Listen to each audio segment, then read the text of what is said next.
Isang van na nasunog habang paakyat ng bundok sa Vintar, Ilocos Norte. Sa Batangas naman, 3 sugatan sa biglang paumaril ng isang lalaki.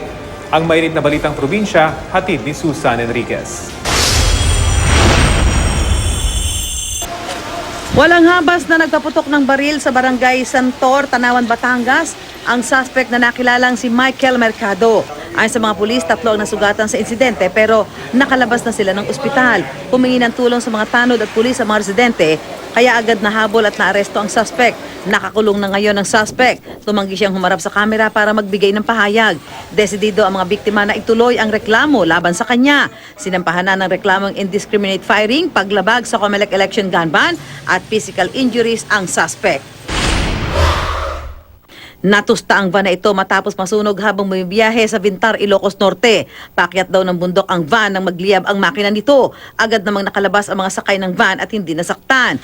Base sa investigasyon ng mga otoridad, problema sa electrical wiring ng sasakyan ang pinagmula ng sunog. Susan Enriquez, GMA News.